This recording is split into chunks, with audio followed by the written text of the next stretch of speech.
Joining me now is a Democratic member of the Oversight Committee, Illinois Congressman Raja Krishnamurthy. Congressman, always good to see you. Let me ask you where you see this heading. And do you expect the GOP is going to follow through on threats of a contempt of Congress charge against Hunter Biden? They might, but I think that their contempt of Congress charge would probably fall flat because Hunter Biden actually did comply with the subpoena. But the only difference between their request and what he wanted to do was, instead of testifying in private where they could selectively distort his testimony or leak it, he said, I'll testify, but I want to do so in public. So I'm not sure that their plea to a court that somehow he was in contempt of Congress or that he defied the subpoena would go anywhere. And doesn't that exactly mirror what Republican congressmen during the 1-6 congressional hearing investigation got from their subpoenas? I mean, they also said there was at least one that said, I would do it, but I want to do it publicly. So this is kind of hypocritical. Hypocrisy? I don't know what you're talking about. No, I'm sorry. Yeah. I think that this is kind of par for the course, and they're reaching. There's not a shred of evidence whatsoever implicating the president in any wrongdoing at all. I've seen this quote unquote evidence that the Republicans have presented. I even attended multiple hearings. And then at that point, Chairman Comer said that he found that these hearings were not quote unquote useful. And so at this point, they're reaching, to say the least.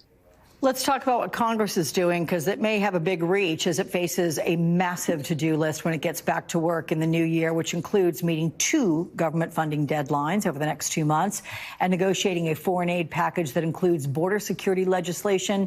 But the House, as you know, is coming off a historically unproductive year. They only managed to pass 27 bills into law over the entire year, despite more than 700 votes. Are you optimistic things are going to improve in the new year?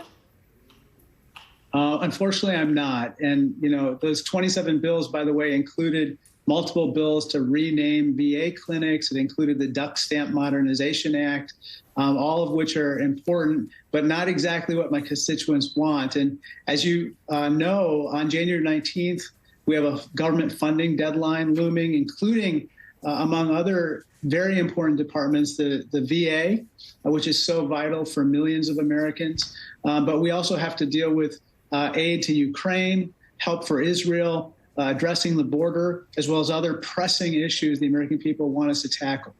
Let's just look at government funding. Is there more that Democrats can do to reach across the aisle, or is it a complete lack of reception to any movement across the aisle on the other side that's the problem? No, I think, Leader Jeffries has been reaching across the aisle repeatedly to try to work with former Speaker Kevin McCarthy and, of course, the current Speaker Mike Johnson. But he just hasn't had a lot of reciprocity from folks on the other side in basically accomplishing the mission of passing bills that would command the vast majority of members of both parties in Congress. The main reason being that Speaker Johnson and others are very concerned about what their right wing will do to them. And so now we're going to have some really important questions, which is, do we sideline the extremists and get the work of the American people done, or do we not do that? I think that's really what's going to be on the agenda in January. And can you give me a very quick prediction on which way you think that's going to go?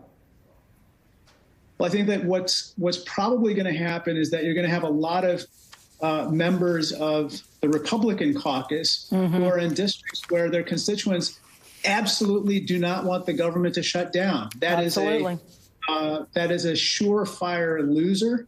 My constituents don't want it to happen. Theirs don't. And so I think that they're going to hopefully force the Speaker and the leadership to work with Democrats. How about that for a change? Well, it would be a change. But anyway, thank you so much, Illinois Congressman Raja Krishnamurthy.